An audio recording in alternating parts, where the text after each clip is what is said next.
енді дұшпандарын мынау мұсылмандардың арасында іріткі салған кезде бір белгілі мақсаттар бар. Әрбір мұсылман оны біле бермейді, оны білу керек. Не дұшпан қалайды, неге соны іріткінің артында қандай мақсаты бар, және оны қалай іске асырып жатыр, қандай амал жасайды соны. Сол ішінде енді айтады, екі мақсаты бар дұшпандардың. Ислам дінге, мұсылмандарға дұшпандық жасайтын адамдар мақсаттар. Олар бірінші мақсат дін ұстайтын намаз хан деп айтады, құлшылық жасайтын адамдарды бір-біріне қарсы қою, бір-біріне айдап салу. Ол амал қалай іске асады? Ол жаңағы сол әр қандай сала болсын, ғылыми сала болса, дінді ғылыми сала, ол жерде де білім бар, ол жерде де ғылым, дәлел деген бар, не бар. Сол кезде міндет түрде не болады? Ихтиляф деп айтады, жаңа қайшылық, әртүрлі пікір болады. Ғалымдардың әртүрлі пікірі бар. Дәлел мынандай, анандай дәлел. Бір ғалым былай түсінді, былай түсінді. Сол ғылыми тартыс, ғалымдар арасында ғылыми пікір талас, соны қаруға айналдырады. Мысалы, бір ғалымдікі былай болса, екінші ғалым басқаша болса, бір мектеп масқа былай, екінші масқа былай десе, бұл дұшпандар мынау ғана дұрыс деп айтады. Екіншілер дұрыс емес, мыналар ғана таза немен жүреді, сүннетпен, пайғамбар сияқты істейді, мыналар олай істемейді деп осындай жалған сондай нені кіргізеді, ақпарат. Соған сеніп қалған адамдар сосын барады, басқа өзі сияқты құлшылық істемейтін адамға намысына тиеді, тіл тигізеді, сонымен ауызбіршілікті осылай бір-біріне сүйіспеншілікті жоғалтуға себепкер болады, бір-біріне дұшпан болып кетеді.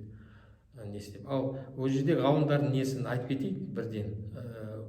Ғалымдар қалай болды? Олар жай бір пікір таласты, ол бар нәрсе ол дінде дәлел. Ғалымдар сүннит, ғалымдар көпшілігі айтады,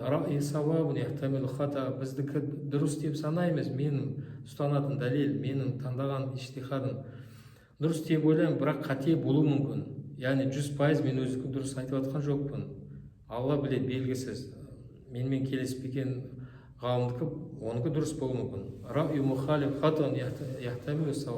Ал оны қате деп санаймын, басқа ғалымның несін, дәлелі, бірақ дұрыс болуы мүмкін. Осылай сүннит ғалымдар 100% өзін ешқашан дұрыс деп айтпаған. Ал мына жердегі дұшпандар жасаған іріткі бойынша жаңағы біреулер өзін 100% дұрыс деп санайды. Менің 100% дұрыс деп атқан. Сенеркі 100% дұрыс емес деп айтады. Осылай, ол бірінші сонда мақсат, ғылыми пікірталас, соны неге айналдырады? Соғысқа, қаруға, не істеп бір-біріне. Екінші мақсат, ол мақсат әрбір мұсылман біле бермейді. Ол мақсат бойынша адамдар бәрі бірдей емес. Біреу дін ұстайды, біреу жақсы ұстайды, біреу жақсы көреді, құлшылық ибадатты, біреу немқұрайды қарайды, әлсіз болады, нәпсіге беріледі, әйтеуір жаңағыдай сондайлар бар, құлшылық істегісі келмейді. Яғни қоғамда мынандай да адамдар болады. Дінді ұстайтын, дін ұстамайтын бар. Сол кезде дұшпандар мақсаты сол дін ұстайтын, дін ұстамайтын бір-біріне қарсы қою. Оны қалай іске асырады олар? Олар дін ұстайтындарды мынандай фанат, қатты кететін, бұрынғы несімен заманда жүреді, жеңілдік жоқ, мейірім жоқ, қатты бәрі нәрсе сондай. Басқаларды не қылады? Сонымен дінді жаман көрсетеді. Сосын дін ұстамайтын, дін алыстар, өздері хабар жоқ діннен, соған қарап дінді жек көреді өздерінше. Өздерінше дінге дұшпан болады солар.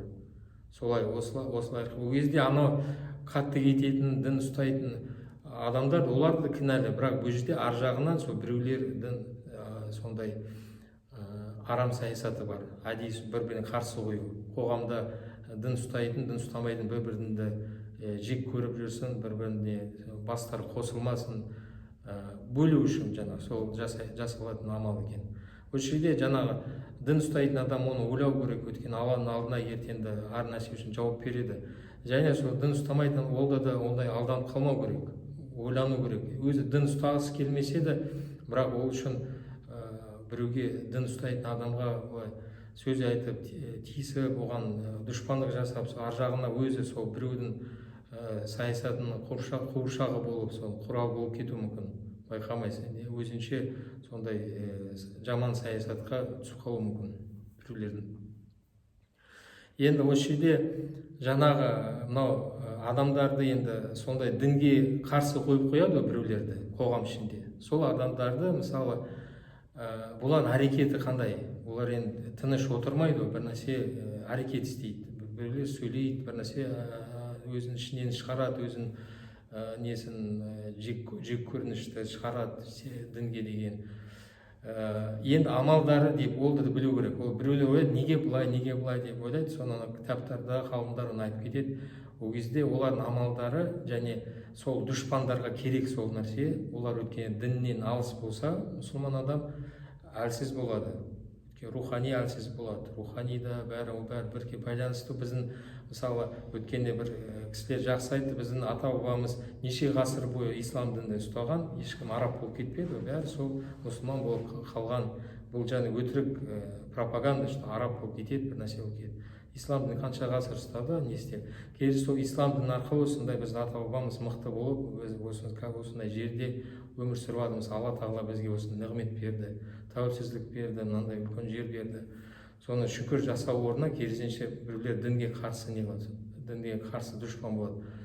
Сонда сол кезде сондай жасайды, сол дінге қарсы өткен адамдар, бұлардың радикалды да айтады, анау светский радикал деп айтады.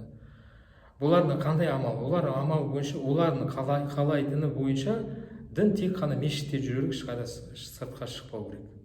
Олар жүрген жерде басқа әртүрлі сала бар ғой, ол жерде дін көрінбеу керек олар үшін. Оларға егер мүмкіндіктері болса, қолдарынан келсе, олар мешітті де жабушы еді. Өткен ондай әңгімелер естідік қой, кәдімгідей біреулер сөйледі, сондай адамдар ішінде, оның ақпараттарда неде құралдары шыққан, ол мешіттерді жапқысы келеді, не істегісі келеді. Бірақ олардың қолдарынан ол келмейді нәрсе. Қолдарынан келу мүмкін осы нәрсе ғана. Тек қана дінді мешіттен шықпасын, шығармау керек бұлар. Тек қана мешітте жүрсін, басқа жерде көрінбесін жаңағыдан. Орамалмен, басқа жермен жүрмесін деген. Ар жағында сол нәрсе. Дінге өшпенділік, сол орамалмен жүрмесін, басқа жүрмесін, бір жерде намазхана болмасын. Өткенде бұл әрбір дамыған елдерде сапарға шетелге сапарға шыққан адам, ол даже солтүстік көршіні өзде аэропортта өздерінде мечеть деп жазып тұр, кәдімгі намазхана мечеть деп жазып қойған да аэропортта, солтүстік көршіде ана жерде оны басқаны айтпай қойып, басқа жақта. Бүкіл дамыған елдерде кәдімгідей жағдай жасалған, аэропортта намазхана бар, басқа жерде айтпай. Ал енді неге ол намазхананы негізі келеді? Неге жаңағы орамалмен аржаны осындай саясатқа түсіп жатыр?